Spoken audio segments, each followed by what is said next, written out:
ایمان سے وہ ایمان جس کو اللہ ایمان مانتا ہے، وہ ایمان ہے توحید، رسالت، ختم نبوت، جو بھی اسلام کے ضروری عقائد ہیں۔ اللہ فرماتے ہیں وہ لوگ کامیاب ہو گئے جو مومن ہیں، الذین ہم فی صلاتہم خاشعون، جن کا عقیدہ بھی درست ہو اور اعمال میں کیا ہو، اپنی نمازوں میں خشوع پیدا کرتے ہوں، وہ اپنی نمازوں کے اندر خشوع پیدا کرتے ہوں، دل لگا کے دھیان سے نماز پڑھتے ہوں۔ کامیاب لوگوں کی قرآن ہمیشہ پہلی علامت جو بیان کرتا ہے نا، وہ یہی ہے کہ عقائد درست اور نماز، عقائد درست اور نماز۔ کوئی بھی غیر مسلم جب مسلمان ہوگا نا، اپنے سب سے پہلا حکم جو اس کو اسلام کا بتانا ہے، توحید کے بعد اب نماز پڑھو بھائی۔ یہاں تک علماء نے لکھا ہے کہ آج آپ کے ہاتھ پہ کوئی غیر مسلم مسلمان ہوا، ابھی مسلمان ہوا اور نماز کا ٹائم میں کچھ وقت باقی ہے، اتنا باقی ہے کہ وضو کر کے تکبیر تحریمہ کہہ سکتا ہے وہ، تو اس پہ نماز فرض ہو جائے گی۔ وہ یہ نہیں کہہ سکتا ابھی تو میں نیا نیا مسلمان ہوں، ابھی تو میں نماز سیکھوں گا، نہیں بھائی، جیسے تیسے ہو، جتنی آتی ہے اتنی شروع کر دے بس، وہ پھر سیکھتا رہے آرام سے، اس کی نماز اللہ قبول کر لے گا۔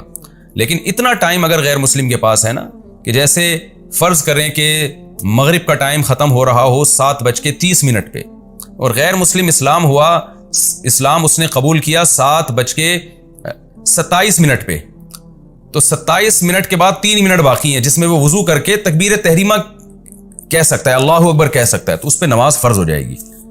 اسی طرح جو خواتین حیض اور نفاس کی حالت میں ہوتی ہیں، ان کا مینسز بند ہوئے اور بند ہونے کے بعد اتنا ٹائم ہے کہ وہ غسل کر کے صرف تکبیر کہہ سکتی ہیں، تو ان پہ بھی وہ وقت کی نماز فرض ہو جاتی ہے۔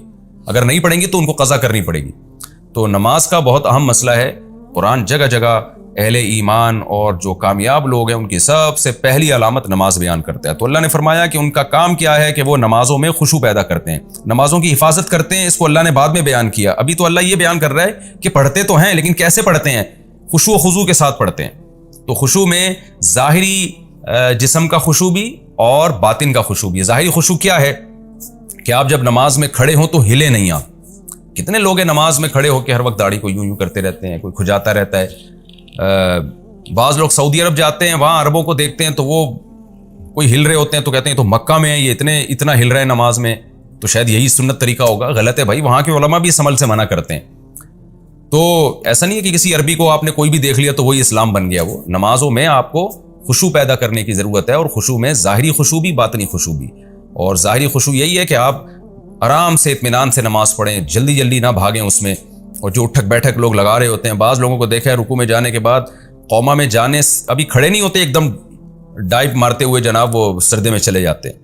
میں نے گاؤں میں نماز پڑھائی، میں رکوع میں گیا تو لوگ بھی رکوع میں گئے، پیچھے گاؤں کے لوگ۔ میں جب سمیع اللہ لمن حمیدہ کہہ کے کھڑا ہوا ہوں تو ابھی میں صحیح طرح کھڑا ہوا نہیں کہ میں نے پبلک کو دیکھا، وہ آدھی سے زیادہ جو مقتدی تھے نا وہ سجدے میں پہنچ چکے ہیں، اور جب سر ان کا زمین کے قریب گیا نا تو ان کو خیال ہوا امام صاحب تو پہنچے نہیں ہیں، تو مجھے یوں منہ کر کے دیکھ رہے ہیں کہ یہ امام وہیں کھڑا ہوا ہے اور ہم تو سجدے میں پہنچ چکے ہیں، تو پھر وہیں رک گئے وہ۔ یہ بھی ان کی بڑی مہربانی تھی کہ انہوں نے وہاں اسٹاپ کر لیا۔ تو اتنی اسپیڈ کے ساتھ نماز پڑھنا، دھیان نہ لگانا، یہ بہت بری حرکت ہے۔ تو یہ ہے ظاہری۔ اور دل کا کیا ہے کہ دل سے آپ اللہ کی طرف متوجہ رہیں، اور دل میں خشوع پیدا کرنے کا سب سے بہترین طریقہ یہ ہے کہ آپ نماز میں جو بھی پڑھ رہے ہو نا اس کا ترجمہ آپ کو آتا ہو۔ آپ جب نماز میں کھڑے ہو کر کہیں اللہ اکبر تو آپ کو پتا ہو کہ میں کیا کہہ رہا ہوں، اللہ سب سے بڑا ہے۔ پھر سبحانک اللہم، اے اللہ تو ہر عیب سے پاک ہے، وہ بحمدک، ہر عیب سے پاک ہے اور تمام تعریفیں تیرے لیے ہیں۔ وتبارک اسمک، تیرا نام برکت والا ہے۔ وتعالی جدک، تیری شان بہت اونچی ہے۔ ولا الہ غیرک، تیرے سوا کوئی عبادت کے لائق نہیں۔ پھر اعوذ باللہ بسم اللہ کا ترجمہ آتا ہو۔ پھر الحمدللہ رب العالمین، تمام تعریفیں اللہ کے لیے ہیں جو تمام جہانوں کا پالنے والا، الرحمن الرحیم، بڑا مہربان، نہایت رحم کرنے والا۔ اس سے آپ کا دھیان بٹے گا نہیں۔ پھر رکوع کی تسبیح کا مطلب آتا ہو، سبحان ربی العظیم، التحیات کا مطلب آتا ہو۔ اس لیے پہلی فرصت میں نماز کا پورا ترجمہ سیکھنا چاہیے۔ اور میں سمجھتا ہوں جو لوگ شروع سے میرے یہ تفسیر کے لیکچر سن رہے ہیں، اللہ سے مجھے پوری امید ہے ان کو پورا نماز کا ترجمہ آ گیا ہوگا۔ التحیات للہ والصلوات والطیبات میں عام طور پہ لوگ کہتے ہیں اس کا کیا ترجمہ ہے، تو التحیات کا مطلب عبادتیں، یہ ذہن میں رکھیں۔ التحیات اس کا ترجمہ عبادتوں سے کیوں کیا، یہ پھر کسی اور وقت میں انشاءاللہ میں ایکسپلین کروں گا اس کو۔ التحیات للہ، قولی عبادتیں، التحیہ کا مطلب قولی، یعنی زبان سے جو ہم حمد و ثنا کرتے ہیں وہ بھی اللہ کے لیے۔ والصلوات، اسی طرح جو بدنی عبادتیں، نماز پڑھنا، حج کرنا، وہ بھی اللہ کے لیے۔ والطیبات، اور مالی عبادتیں یعنی صدقہ خیرات، وہ بھی اللہ کے لیے۔ تو یہ لفظ یاد کر لیں، التحیات للہ والصلوات والطیبات،